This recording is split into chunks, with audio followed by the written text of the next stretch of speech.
नमस्कार जी दोस्तों, कैसे हैं आप लोग। मैं रविकांत त्रिपाठी, जनपद देवरिया, उत्तर प्रदेश से। और अभी हम लोग का शुरू हो चुका है सत्र 2022 और 23, यानी अब हमारे साथ वे बच्चे जुड़े हैं जिन बच्चों को 2023 में एग्ज़ाम देना है। ऐसे सभी बच्चों को मैं रविकांत त्रिपाठी अपने इस चैनल की तरफ से बहुत सारी शुभकामनाएं देता हूं। और उत्तर प्रदेश माध्यमिक शिक्षा परिषद यानी यूपी बोर्ड से आप पढ़ाई कर रहे हैं, इसलिए आपकी एक बहुत महत्वपूर्ण आवश्यकता अनिवार्य संस्कृत फंसती है हिंदी में। नॉर्मली लोग हिंदी को हिंदी की तरह लेते हैं, लेकिन जो हमारी यूपी बोर्ड की हिंदी है उसमें एक सेगमेंट जो है अनिवार्य संस्कृत का जुड़ता है, जिसमें आपको संस्कृत के कुछ पाठ पढ़ने होते हैं। जी हाँ दोस्तों, जो आप हिंदी पढ़ रहे होते हैं ये हिंदी के साथ चलने वाली अनिवार्य संस्कृत है, जिसका पहला पाठ भोजस्योदार्यम मैं लेकर के आपके सामने खड़ा हूं। भोजस्योदार्यम का मतलब होता है भोजस्य औदार्यम, दो शब्दों से मिलकर बना है, भोजस्य और औदार्यम। औदार्य का मतलब होता है उदारता, भोजस्य यानी भोज की, यानी राजा भोज की उदारता। राजा भोज की उदारता के बारे में ये चीज़ प्रसिद्ध है कि राजा भोज जो है बहुत बड़े साहित्य प्रेमी थे। उनके दरबार में नवरत्न रहा करते थे। उन्हीं नवरत्नों में से एक महाकवि कालिदास भी थे, जो संस्कृत के प्रकांड विद्वान रहे और जिनके बारे में कहा जाता है कि पुरा कवि नाम गणना प्रसंगे कनिष्ठिकाधिष्ठित कालिदास। जब पुराने कवियों की गणना होती है तो कालिदास का नाम इस कानी उंगली पे कनिष्ठिकाधिष्ठित यानी किनारे वाली उंगली पे आता है। और तावत तत्तुल्य कबीर भावा अनामिका सार्थ होती बभू, यानी दूसरी उंगली, इसका नाम है अनामिका। इसका नाम बोलते हैं ना अनामिका। क्यों, आप क्या बोलते हैं? अनामिका ही बोलते होंगे। तो अनामिका का मतलब जिसका नाम न हो, यानी इस उंगली का नाम तो कालिदास, लेकिन कालिदास के बराबर दूसरा कोई कवि नहीं हुआ, इस वजह से इसका नाम अनामिका रह गया। तो ऐसे कालिदास जिनके दरबार के राजकवि थे, ऐसे महाराज भोज की उदारता के बारे में इस पाठ में बताया जाएगा कि राजा भोज इतने उदार थे कि अपने सभा में 9 रत्न यानी 9 विभिन्न प्रकार के विशेषज्ञों को रखते थे, और उनके द्वारा जो दिए गए सुझाव होते थे, दी गई जो साहित्य और संस्कार की जो रचनाएं होती थी, हर रचनाओं पे बहुत ही ज़्यादा पुरस्कार दिया करते थे। तो आज इसी पाठ को हम लोग पढ़ने वाले हैं। इसके साथ साथ इस पाठ की पूरी सरल हिंदी व्याख्या हम लोग देखेंगे, और इसका जो डिटेल पीडीएफ होगा यानी संपूर्ण व्याख्या और इसके संपूर्ण प्रश्न उत्तर, उसको भी हम लोग प्राप्त करेंगे। तो आइए आज के हम अपने सेशन को शुरू करते हैं। शुरू करने के पहले सभी सम्मानित शिक्षकगण, अभिभावकगण, प्रधानाचार्यगण जो हमारे चैनल पर जुड़ते हैं, मेरी तरफ से आप सभी का बहुत बहुत अभिवादन। जितने प्यारे प्यारे बच्चे मेरे साथ जुड़े हुए हैं सभी को ढेर सारा प्यार, उज्जवल भविष्य की मंगल कामना। आते हैं सीधे अपने टॉपिक पे। 2022-23 के लिए यूपी बोर्ड कक्षा 12, चाहे वो बच्चे सामान्य हिंदी के हों, चाहे वो बच्चे साहित्यिक हिंदी के हों। जी हाँ, सामान्य हिंदी के होंगे तो भी, साहित्यिक हिंदी के होंगे तो भी यह पाठ आपको पढ़ना है, भोजस्योदार्यम। आइए हम लोग शुरू करते हैं। बहुत ही सुंदर पाठ है भोजस्योदार्यम। इस पाठ को हम लोग देखेंगे। जो हमारी संस्कृत की पुस्तक है उस पुस्तक का नाम है संस्कृत दिग्दर्शिका। जो अभी राजीव प्रकाशन की तरफ से जो किताब छपती है उसमें एक ही किताब में सब कुछ दे दिया जाता है, लेकिन जो संस्कृत की जो प्रेस्क्राइब्ड बुक है हमारी यूपी बोर्ड से, उसका नाम है संस्कृत दिग्दर्शिका। कक्षा 12वीं के लिए पहला पाठ भोजस्य औदार्यम यानी राजा भोज की उदारता। आइए हम लोग इसको देखते हैं। ये हमारा वह पाठ है जो आपकी किताब में होगा, तो प्लीज अपनी किताब अपने साथ रख लीजिए। मैं यह पेन अपने साथ रखता हूं। जो भी कठिन शब्द होंगे उसका जब मैं हिंदी बताऊंगा तो उसको पेंसिल से लिख लीजिएगा, आपके लिए आसान हो जाएगा। आइए शुरू करते हैं। राजा भोज का दरबार लगा हुआ है। सिनेरियो समझ लीजिए, राजा भोज का दरबार लगा हुआ है, उसी दरबार की यह कहानी है। लिखते हैं, ये जो कहानी ली गई है इसकी मैं पुस्तक बता दूं। यह जो पुस्तक है ये है भोज प्रबंध। यह जो पुस्तक है भोज प्रबंध, यह भोज प्रबंध पुस्तक से उठाया गया है। इसके जो लेखक हैं वो लेखक हैं बल्लाल, जिनका नाम है बल्लाल। यह इसके रचयिता हैं जो पाठ हम लोग पढ़ रहे हैं। दरअसल यह पाठ भोज प्रबंध नामक पुस्तक से लिया गया है, जिसके रचयिता हैं बल्लाल। ठीक है, तो ये नोट कर लीजिएगा। आइए हम लोग अपने पाठ पे चलते हैं। हमारा पाठ क्या कहता है? ततः, ततः यानी वहां पर। मैं इसको हटा देता हूं, ये थोड़ा सा किनारे से हट जाएगा तो जगह खाली हो जाएगी। कहा इन्होंने ततः, ततः यानी वहां पर, कदाचित कोई द्वारपाल, एक दरवाजे का प्रहरी यानी एक सैनिक, आगत्य आकर के महाराजम भोजम प्राह, महाराज भोज से कहा।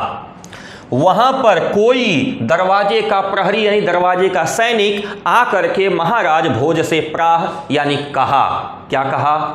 देव, देव संबोधन है राजा भोज के लिए। कहा हे महाराज यानी हे देव, कौपीनावशेषो, कौपीन मात्र अवशेष है ऐसा वह, यानी एक ऐसा व्यक्ति जिसके शरीर पर केवल लंगोटी है। कौपीन का मतलब होता है लंगोटी, यानी केवल वह अधोवस्त्र ही पहने हैं, उसका पूरा शरीर ऊपर से नग्न है, अर्थात अत्यंत ही दरिद्र है, गरीब है।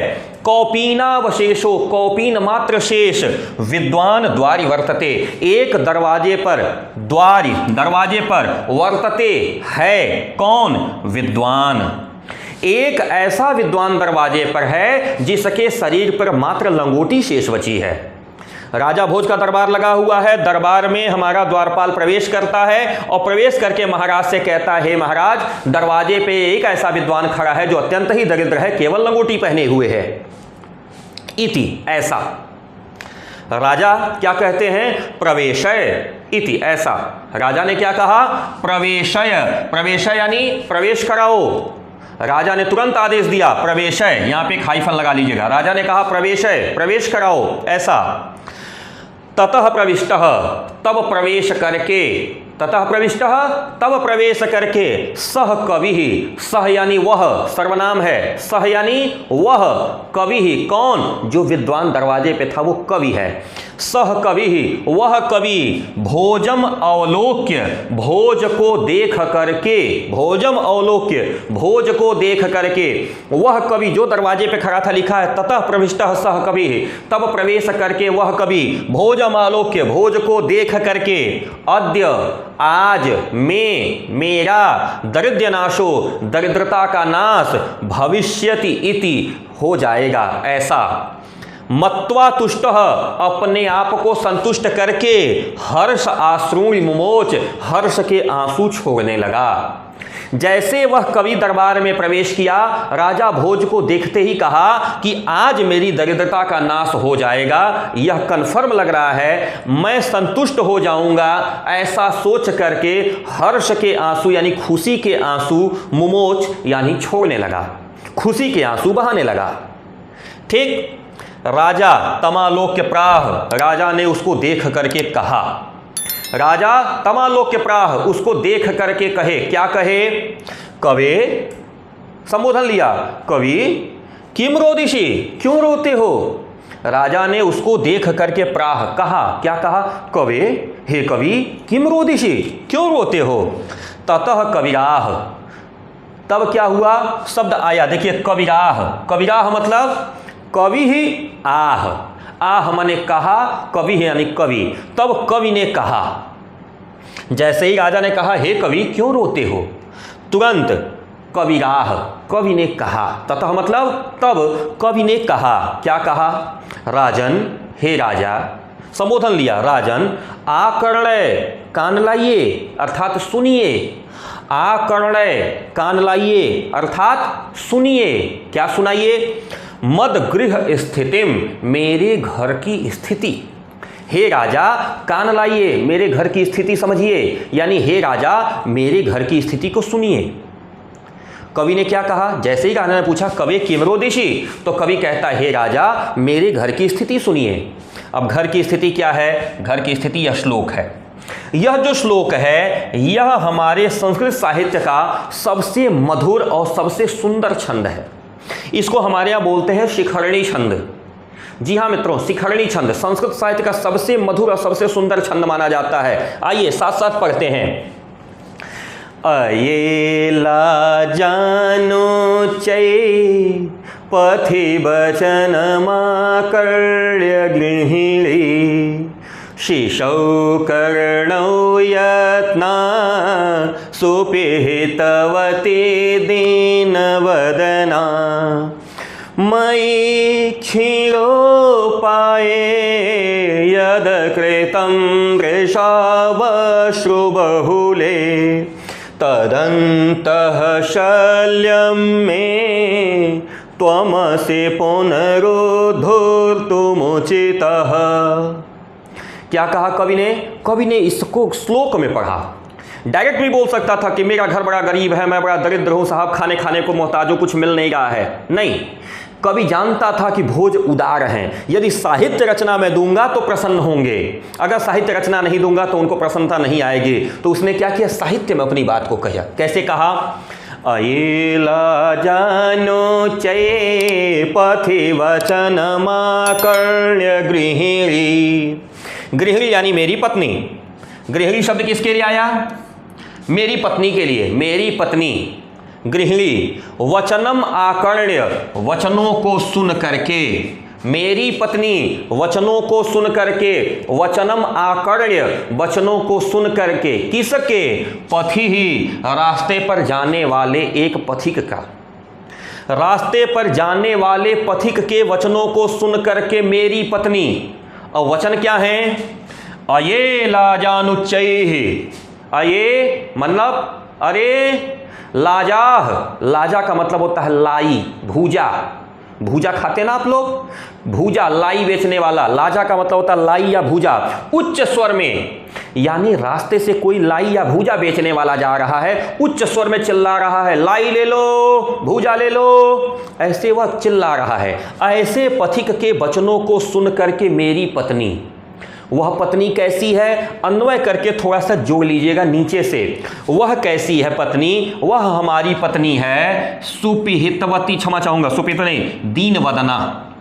दीन वदना से अन्वय करिएगा। दीन का मतलब होता है गरीब, वदन का मतलब होता है मुख। संस्कृत में वदन मतलब शरीर नहीं, वदन मतलब मुख, यानी मलिन मुख वाली मेरी पत्नी। अन्वय करके इस शब्द से जोड़ लीजिएगा आप उसको, यहां से यहां, मलिन मुख वाली यानी उदास चेहरे वाली मेरी पत्नी रास्ते से जा रहे लाई बेचने वाले पथिक की वचनों को सुन करके, शिशौ कर्णौ यत्नात्, बच्चों के, शिशौ दो बच्चे हैं, शिशौ द्विवचन लगाया है, दो बच्चे हैं, कर्णौ कानों को, यत्नात् जबरदस्ती, सुपिहितवती बंद कर देती है।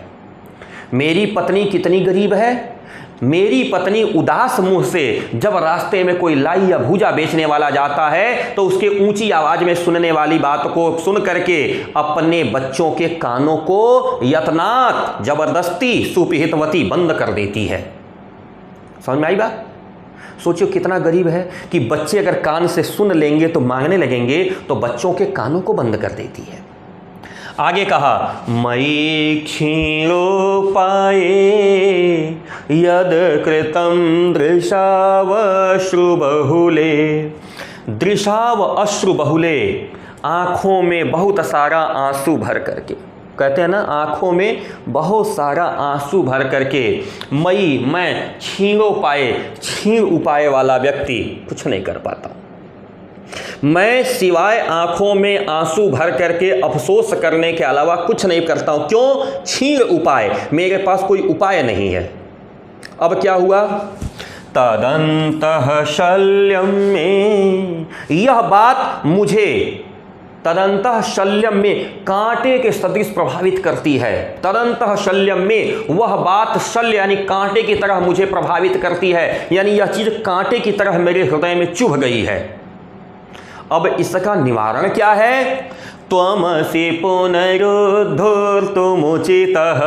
त्वमसि तुम ही हो जो पुनरुद्धर्तुम उचितः, जो इस पर उद्धार कर सकते हो, यानी इसको समाप्त कर सकते हो, जिसको आप निकाल सकते हो। यानी जब हमारे गली में कोई पथिक जो है उच्च स्वर में लाई ले लो, भूजा ले लो ऐसा चिल्लाता हुआ आता है, तो मलिन मुख वाली मेरी पत्नी अपने बच्चों के कानों को यत्नपूर्वक बंद कर देती है। मैं आंखों में आंसू भर करके एकदम असहाय होकर के देखता रह जाता हूं, और यह बात मेरे हृदय में शूल की तरह, कांटे की तरह चुभ जाती है। मैं चाह करके भी कुछ कर नहीं पाता, उस कांटे को निकालने में बस आप ही समर्थ हैं। समझ में आई बात? श्लोक समझ में आया? आगे चलते हैं। राजा ने कहा, अरे इतना योग्य विद्वान व्यक्ति, इतना सुंदर श्लोक पढ़ने वाला व्यक्ति, यानी अपनी बात को बताने के लिए इतना अलंकारिक इसने श्लोक बना दिया, यह व्यक्ति तो बहुत विद्वान है। राजा शिव शिव इति उदीरयन्, राजा ने कहा शिव शिव, शिव कहते हैं किसको? शिव का मतलब होता है कल्याण, तुम्हारा कल्याण हो, बहुत अच्छे, शाबाश। शिव का मतलब होता है सुंदर, बहुत सुंदर, शाबाश, क्या बढ़िया श्लोक आपने बताया है। राजा शिव शिव इति उदीरयन्, ऐसा कहते हुए प्रत्यक्षरम लक्षम दत्वा, शब्द देखिएगा क्या किया इन्होंने, प्रत्यक्षरम लक्षम दत्वा, एक एक अक्षर पे एक एक लाख, सोचिए क्या संपत्ति मिली होगी। प्रत्यक्षरम लक्षम दत्वा, एक एक अक्षर पर एक एक लाख सोने की मुद्राएं दे करके प्राह कहा, क्या कहा, त्वरितम गच्छगे हम, जल्दी घर पहुंचो, त्वरितम गच्छगे हम, जल्दी घर जाओ, गच्छ यानी जाओ, गेहम घर, त्वरितम जल्दी, जल्दी से घर पहुंचो, त्वद्गृहिणी खिन्ना वर्तते, तुम्हारी स्त्री दुखी है, हे कवि यह पैसा लो और जल्दी घर जाओ क्योंकि तुम्हारी पत्नी दुखी है, ऐसा मुझे अनुभव हो रहा है। समझ में आई बात? किसी को कोई दिक्कत कमेंट बॉक्स में करिए, मैं देखता हूं। ओके, चलिए आगे चलते हैं। एक और दिन की बात समझिए। एक और दिन क्या हुआ, लिखा है इन्होंने, अन्यदा, किसी अन्य दिन, कभी और, अन्यदा भोजः, राजा भोज, श्री महेश्वरम नमितुम, श्री महेश्वर को नमस्कार करने के लिए, महेश्वर यानी शंकर जी, महेश्वर कहते हैं शंकर जी को, शंकर जी की पूजा करने के लिए शिवालयम अभिगच्छत, शिवालय पहुंचे, शंकर जी के मंदिर पहुंचे। किसी और दिन, अन्यथा किसी और दिन राजा भोज शिव जी की पूजा करने के लिए, शिव जी को नमस्कार करने के लिए शिवालय यानी शिव जी के मंदिर गए। तदा, वहां पर, कोपी, कोई, तदा मतलब उस समय, जिस समय पहुंचे उस समय, तदा मतलब उसी समय, कोपी कोई, ब्राह्मण, कोई ब्राह्मण, राजानम, राजा को शिव सन्निधौ, शिव के नजदीक देखकर प्राह कहा, यानी किसी दिन राजा भोज शंकर जी की पूजा करने के लिए शिवालय गए, उसी समय वहां पर कोई ब्राह्मण राजा को शंकर जी के नजदीक देख करके कहा, देव, हे भगवान। अब क्या कहा, फिर देखिए एक श्लोक है यहाँ पे, वह जो पिछला श्लोक हमने पढ़ा है वह संस्कृत भाषा का बड़ा सुंदर श्लोक था। कौन सा छंद था, शिखरणी छंद थी, लेकिन यहाँ पे जो छंद है शार्दूल विक्रीड़ित छंद है, दूसरा छंद शार्दूल विक्रीड़ित। अब सोचिए वह जो दूसरा कवि है जो शिव के नजदीक बैठा है, उसने शार्दूल विक्रीड़ित एक छंद पढ़ा। छंद सुनते हैं, अर्धम दानव वैरिणा गिरिजया अपि अर्धम शिवस्याहृतं देवेत्थं जगति तले पुरहरा भावे समुन्मीलति गंगा सागरयंबरं शशिकला नागाधिपः क्षमातलं सर्वज्ञ त्वयधीश्वर त्वमगम मान्तु भेक्षाटनम्। अब इसने पढ़ा शार्दूल विक्रीड़ित छंद, संस्कृत का सबसे लंबा छंद माना जाता है। ठीक, आप लोग अगर प्रार्थना किए होंगे तो पढ़े होंगे, या कुंदेन्दु तुषार हार धवला या शुभ्रवस्त्रावृता या वीणावरदंड मंडित करा या श्वेत पद्मासना या ब्रह्माच्युत शंकर प्रभृतिर्देवै सदा वंदिता सामां पातु सरस्वती भगवती निःशेष जाड्यापहा। वही है शार्दूल विक्रीड़ित छंद। उसी छंद में इसने पढ़ा, क्या कहा कि महाराज एक बात मेरे समझ में आ रही है। महाराज का क्या ब्राह्मण देवता, अर्धम दानव वैरिणा गिरिजया अपि अर्धम शिवस्य हृतम।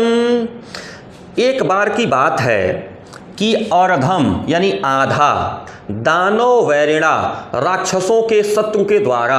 अब दानव वैरिणा जो है यह लाक्षणिक शब्द है, राक्षसों के शत्रु, दानवों के बैरी, अर्थात कौन, विष्णु। यह शब्द जो प्रयोग हुआ यह विष्णु के लिए प्रयोग हुआ, राक्षसों के शत्रु यानी विष्णु। आधा विष्णु के द्वारा, अर्धम दानव वैरिणा, आधा राक्षसों के शत्रु अर्थात विष्णु के द्वारा, और गिरिजया अपि अर्धम, और आधा गिरिजा के द्वारा, गिरिजा यानी गिरि की पुत्री अर्थात पार्वती के द्वारा, आधा विष्णु के द्वारा और आधा पार्वती के द्वारा शिवस्याहृतम, शिव का हरण हो गया। शंकर जी को एक बार क्या हुआ, आधा विष्णु भगवान लेके चले गए और आधा पार्वती लेके चली गई। आप लोग शंकर जी का फोटो देखे होंगे ना, तो शरीर ऐसे बटा रहता है, आधा में पार्वती रहती है, आधा में शिव रहते हैं।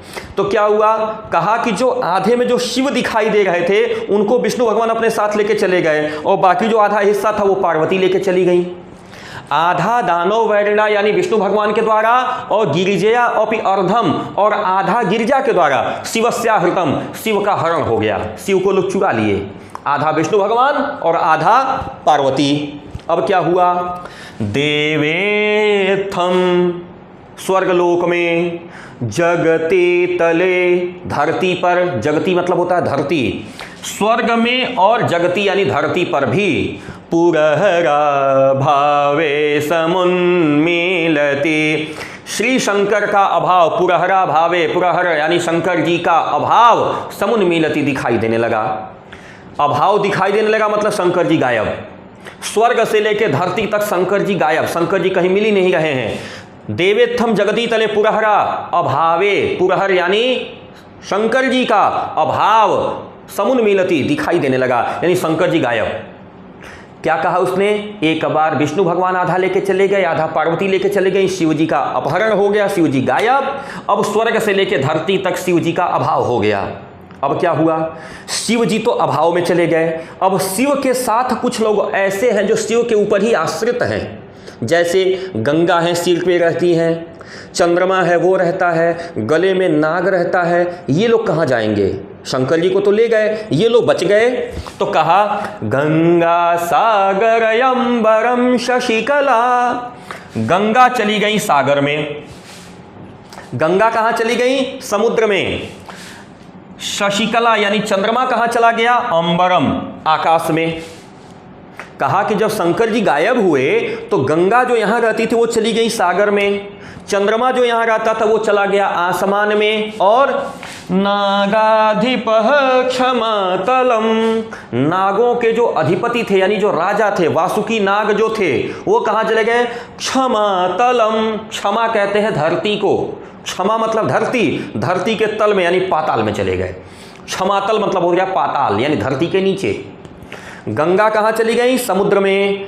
चंद्रमा कहाँ चला गया, आकाश में। और जो सांप रहता था वासुकी नाग, नागाधिपः, राजा किसके, नागों के जो राजा थे वो चले गए पाताल में।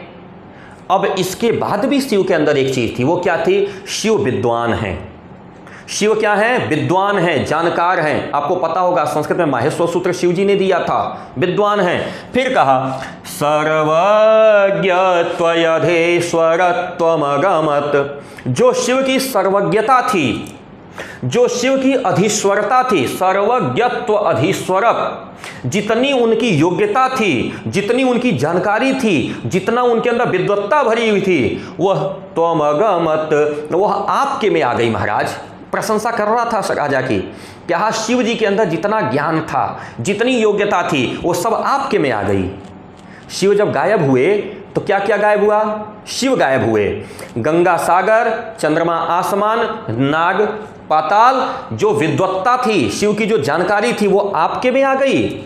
मां तो भिक्षाटनम, और मैं अभी भी भिक्षाटन कर रहा हूं, मेरे हिस्से भिक्षाटन आ गया। जो भिक्षाटन था शिव का, जो घूमते फिरते थे इधर उधर भीख मांग के कहते, वो मेरे हिस्से आ गया। बताइए गुरुजी, मैं भिक्षाटन कर रहा हूं। राजा कहे अरे ये तो बहुत बढ़िया साहित्यिक रचना कर रहा है। तो राजा वहां भी खुश हुए, लिखा है राजा तुष्टः, राजा संतुष्ट हुए, और तस्मई उसको प्रत्यक्षरम लक्षम ददौ, एक एक अक्षर पे एक एक लाख दिया, और दे करके अपना चल दिए।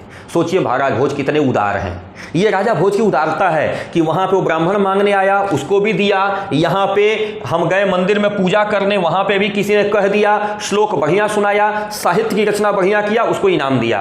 यानी कुल मिला के राजा भोज अपनी उदारता उसको दिखा रहे हैं जो वास्तव में योग्य है। आगे कहते हैं अन्यदा, एक बार और, राजा समुपस्थिताम, पास में उपस्थित, अन्यथा कभी किसी और टाइम पे, ये मामला खत्म हो गया दूसरा वाला भी। अब आइए तीसरे मामले पे, अन्यथा कभी और राजा यानी राजा भोज समुपस्थिता अपने पास उपस्थित सीताम सीता से प्राह कहा। अब ध्यान दीजिएगा, यह वह सीता नहीं है जो राम के साथ रहती थी, जिस सीता के बारे में हम लोग जानते हैं कि रावण उनका हरण कर ले गया था और उसके लिए लंका विध्वंस हो गई थी। यह वो सीता नहीं है, यह एक सीता विदुषी महिला है जो राजा भोज के दरबार में रहती थी। उन्होंने सीता से कहा, राजा ने एक बार अपने पास स्थित अपने पास बैठी हुई सीता से कहा, देवी, हे देवी, प्रभातम वर्णय इति, थोड़ा प्रभात का वर्णन करिए, सवेरा कैसा होता है, थोड़ा सवेरा का वर्णन करिए कि अगर सुबह हो तो कैसी महसूस होगी, थोड़ा इसको बताइए।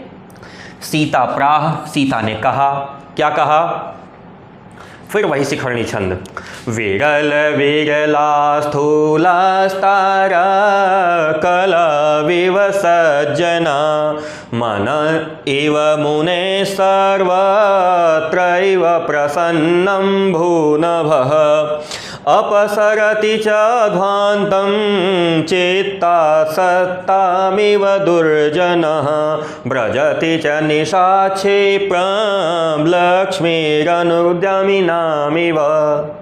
क्या कहा सीता ने, स्मन सवेरा कैसा दिख रहा है, कहा विरल विरला स्थूलास्तारा, वे तारे जो बड़े बड़े थे, स्थूला तारा, ऐसे तारे जो बड़े बड़े थे, विरल विरलाह, वो क्या हो गए हैं, विरल हो गए हैं, दूर दूर दिखाई दे रहे हैं। रात के समय में जो तारे बड़े घने दिखाई दे रहे थे स्थूलास्तारा, वो विरल विरलाह, वो इस समय अलग थलग पड़ गए हैं, दूर दूर दिखाई दे रहे हैं। कैसे, उपमा लिया, बिल्कुल वैसे ही जैसे कलयुग में सज्जन जो है दूर दूर हो गए हैं। आज के कलयुग में सज्जन ढूंढने से नहीं मिलते। लोग कहते हैं ना जमाना बड़ा खराब हो गया, गलत आचरण वाले लोग ज़्यादा आ गए हैं, अच्छे आचरण वाले लोग रहे नहीं। उसी को सीता ने कहा कि जैसे कलौ इव, कलयुग में जिस प्रकार सज्जन गायब हो गए हैं, वैसे ही यह तारे गायब हो गए हैं। प्रभात जब हुआ है, सुबह जब हुई है, तो तारे वैसे ही गायब हो गए जैसे कलयुग में सज्जन लोग गायब हो गए हैं। दूसरी लाइन, मन इव मुनेह, जैसे मनु, क्षमा चाहूंगा, जैसे मुनियों का मन होता है। ऋषि मुनि जो लोग होते हैं ना, वो बड़े शांतचित्त रहते हैं। कह रहे जैसे मुनियों का मन होता है, ऋषियों का मन जैसे होता है, मन इव मुने, मुनियों के मन की तरह, सर्वत्र, सब तरफ, चारों तरफ, प्रसन्नम, प्रसन्नता है। कहाँ, भू नभः, जमीन से लेके आसमान तक चारों तरफ प्रसन्नता है। बिल्कुल वैसे ही जैसे मुनियों का मन प्रसन्न रहता है, ऋषियों मुनियों का जैसे मन प्रसन्न रहता है, वैसे ही धरती से लेके आसमान तक प्रसन्नता फैल गई है। अपसरति च ध्वांतम, ध्वांतम का मतलब होता है अंधेरा, कालिमा। ध्वांतम मतलब अंधेरा या कालिमा। अपसरति, गायब हो रही है, कालिमा खत्म हो रही है, यानी अंधेरा समाप्त हो रहा है। कैसे, बिल्कुल वैसे ही चित्ताम सत्तामिव दुर्जनः, जैसे जो दुर्जन लोग होते हैं उनके शरीर से सत आचरण समाप्त होता है। दुर्जन लोग, जो गलत लोग होते हैं, उनके शरीर से जैसे अच्छा आचरण समाप्त हो जाता है, बिल्कुल वैसे ही यह अंधेरा भी समाप्त हो रहा है। और कहते हैं ब्रजति च निशा क्षिप्रम, रात गा रही है।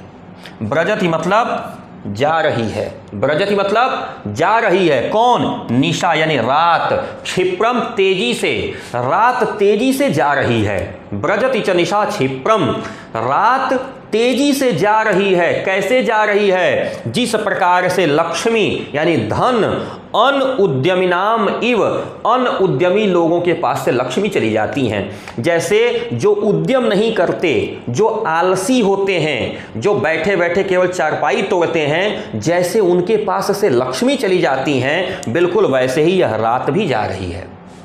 इस श्लोक के माध्यम से सीता ने समझाने का प्रयास किया कि कलयुग में सज्जनों का अभाव हो गया है। कलयुग में चारों तरफ प्रसन्नता बिल्कुल व्याप्त नहीं है क्योंकि मुनियों का अभाव है। कलयुग में दुर्जन लोगों की संख्या बढ़ गई है और कलयुग में आलसी लोग बढ़ गए हैं, जिसकी वजह से उनका धन संपत्ति नुकसान हो रहा है। अब इसको इन्होंने इसके उपमा के माध्यम से ले लिया।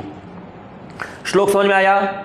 सीता जो राजा ने कहा था हे देवी सीता प्रभात का वर्णन करिए, तो सीता ने प्रभात का वर्णन किया कि जैसे कलयुग में सज्जन नहीं दिखाई देते हैं वैसे ही तारे नहीं दिखाई दे रहे हैं, जैसे मुनियों का मन सदैव प्रसन्न रहता है वैसे ही धरती से आसमान तक चारों तरफ प्रसन्नता व्याप्त हो गई है। जिस तरह से दुर्जन लोगों के मन से अच्छे विचार गायब हो जाते हैं उसी तरह से अंधेरा गायब हो रहा है, और जैसे आलसी लोगों के पास से लक्ष्मी तुरंत भाग जाती हैं वैसे ही यह रात भी तेजी से भाग रही है। वर्णन किया। अब इस वर्णन का राजा पे क्या प्रभाव पड़ा स्पष्ट देखिएगा। राजा तस्मयी, तस्यै नहीं है तस्मयी है, राजा तस्मयी लक्षम दत्वा 1 लाख दिया, प्रत्यक्षरम नहीं। इसके पहले वाले में देखिएगा, इसके पहले वाले में क्या हुआ था, प्रत्यक्षरम लक्षम ददौ, एक एक अक्षर पे 1 लाख देते थे ना। अभी आपके सामने क्या लिखा है, प्रत्यक्षरम, एक एक अक्षर पे 1 लाख देते थे। लेकिन सीता वाले मामले में क्या हुआ, केवल 1 लाख दिया है, प्रत्यक्षरम नहीं दिया है, क्योंकि श्लोक उनको पसंद नहीं आया। अभी मैं श्लोक गा रहा था शिखरणी, एक तो श्लोक पूरी तरह से छंद में नहीं था, और दूसरी चीज क्योंकि देखिए छंद नहीं बिगड़ना चाहिए, सिद्धांत है, इस नियम के तहत यह छंद सही नहीं बैठा था। यह छंद जो है ना, मात्रा गड़बड़ नहीं होनी चाहिए, मात्रा इस छंद में गड़बड़ थी, इस वजह से राजा भोज को यह छंद बहुत पसंद नहीं आया और उन्होंने सिर्फ 1 लाख दिया, सिर्फ 1 लाख, एक एक अक्षर पे 1 लाख नहीं, टोटल का 1 लाख दिया। और दे करके क्या कहा, कालिदास से कहा हे कालिदास, सखे शब्द का संबोधन लिया, मित्र तुम भी प्रभातम वर्ण, थोड़ा तुम भी प्रभात का वर्णन करो। सीता से प्रभात का वर्णन करने के लिए कहा था, सीता ने प्रभात का वर्णन किया। अब क्या कहा कालिदास से, हे सखे हे मित्र तुम भी प्रभात का वर्णन करो। ततः कालिदास प्राह, तब कालिदास ने कहा। अब देखिए कालिदास ने क्या कहा, फिर वही शिखरणी छंद कालिदास ने लिया है। अभी जो सीता ने शिखरणी कहा था उसका छंद सही नहीं था, गाने में पूरा पर्याप्त बैठ नहीं गई थी मात्रा, लेकिन यहां देखिए जो कालिदास ने लिखा, अभूत प्राची पिंगा रसपतिरिव प्राप्य कनकम गतच्छाया चंद्रो बुधजन इव ग्राम्य सदसी क्षणं क्षीरास्तारा नृपतय इवानुद्यम परा नदी पाराजन्ते द्रविणरहितानामेव गुणा। ये देखिए मैं इतने अच्छे से गा लिया ना। अब थोड़ा सीता वाला श्लोक एक बार गा के देखते हैं। विरल विरला स्थूलास्तारा कला विवस जना, नहीं बैठ रहा है। यही कारण था कि सीता के श्लोक पे सिर्फ 1 लाख मिला, और जैसे कालिदास का श्लोक समाप्त होगा फिर राजा प्रत्यक्षरम लक्षम ददौ, एक एक अक्षर पे 1 लाख देंगे। यह श्लोक इतना मजबूत है। यह सिद्धांत है कि अपिमासम मसम कुर्या छंदो भंगम न कारयेत, मास को मस लिख दीजिए लेकिन छंद नहीं बिगाड़ना चाहिए। इसी नियम के तहत अब कालिदास वर्णन करते हैं प्रभात का। क्या कहते हैं, अभूत प्राची पिंगा, प्राची पूर्व दिशा, प्राची यानी पूर्व दिशा, अभूत हो गई है, अभूत प्राची पूर्व दिशा हो गई है। कैसा, पिंगा, पिंगा मतलब गुलाबी। पूरब की दिशा कैसी है, सुबह सुबह केसरिया लाल जो होती है वो गुलाबी इंपैक्ट आता है। कहा सुबह सुबह जो पूरब दिशा है वो गुलाबी रंग की हो गई है। और रसपतिरिव प्राप्य कनकम, रसपति यानी चंद्रमा, रसों के स्वामी चंद्रमा, रसपति क्या हो गए हैं, स्वर्ण के समान दिखाई दे रहे हैं। रात का चंद्रमा सफेद होता है, लेकिन सुबह का चंद्रमा देखेंगे तो हम गोल्डन कलर का दिखाई देगा। रसपतिरिव प्राप्य कनकम, जो चंद्रमा वो कैसा हो गया है, कनक यानी स्वर्ण के समान हो गया है। गतच्छाया चंद्र, चंद्रमा की छाया जा रही है यानी चांदनी समाप्त हो रही है। गतच्छाया चंद्र, चंद्रमा की छाया जा रही है। कैसे जा रही है, बुध जन एव ग्राम्य सदसी, जैसे ग्रामीण लोगों में से बुद्धिमान लोग जा रहे हैं। गांवों में जो बहुत बुद्धिमान और योग्य लोग होते थे, जैसे गांवों में से बुद्धिमान लोग गायब हो रहे हैं, वैसे ही चंद्रमा का प्रकाश गायब हो रहा है। आगे कहा क्षणम, लगातार क्षण क्षण मिनट मिनट पे क्षीणास्तारा, तारे क्या हो रहे हैं, क्षीण हो रहे हैं, हल्के हो रहे हैं। क्षणम क्षीणास्तारा, तारे क्या हो रहे हैं? क्षण क्षण क्षीण हो रहे हैं, यानी हल्के होते जा रहे हैं। कैसे?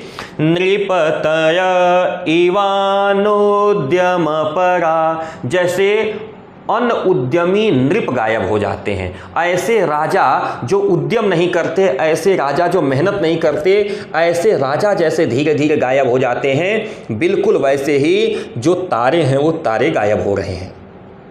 और अंत में कहा नदी पराजन्ते, दीप सुशोभित नहीं हो रहे हैं। दीप की शोभा होती है जलने से, और सुबह सुबह दीप क्या है? बुझा दिए गए हैं।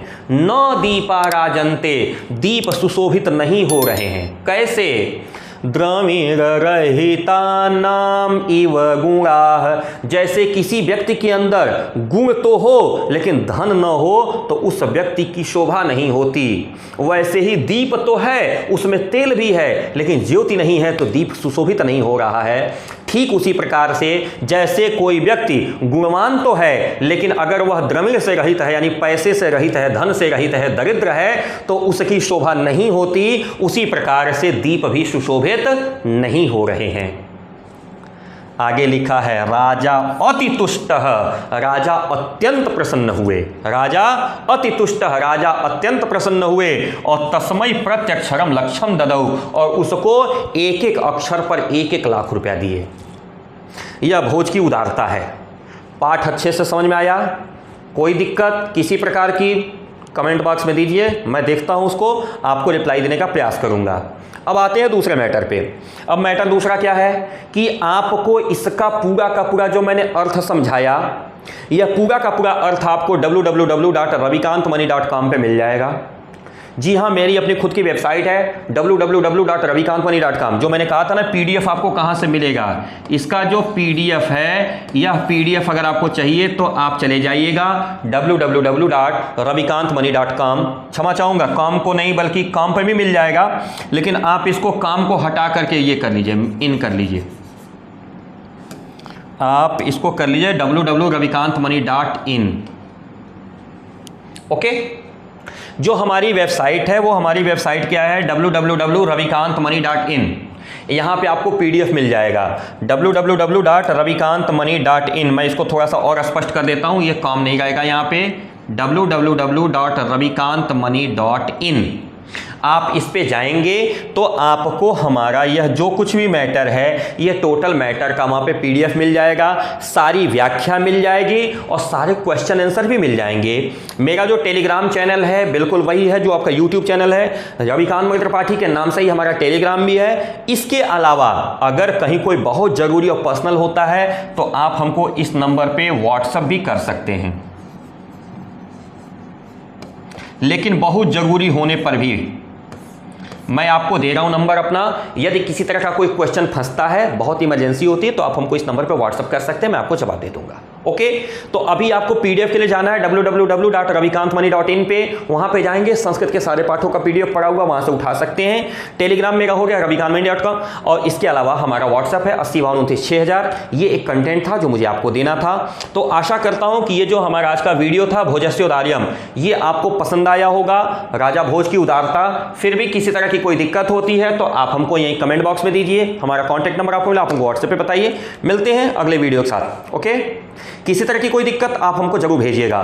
तो मैं रविकांत मणि त्रिपाठी जनपद देवरिया से एक बार सभी सम्मानित शिक्षक गण का, सभी सम्मानित अभिभावक गण का, जितने भी प्यारे प्यारे बच्चे हमारे साथ जुड़े सभी के प्रति हार्दिक आभार कृतज्ञता व्यक्त करता हूँ। छोटी सी रिक्वेस्ट है कि प्लीज़ चलते चलते अगर अभी तक आपने हमारे चैनल को सब्सक्राइब नहीं किया है, चैनल को सब्सक्राइब कर लीजिएगा, वीडियो को लाइक कर लीजिएगा, बेल आइकन ऑन कर लीजिएगा ताकि अगला वीडियो जैसे ही अपलोड हो या लाइव सेशन आए तो उसका नोटिफिकेशन आपके पास पहुंचे, और अपने दोस्तों को शेयर जरूर करिएगा। ओके, मिलते हैं अगले सेशन में, तब तक के लिए नमस्कार, सत श्री अकाल, जय हिंद।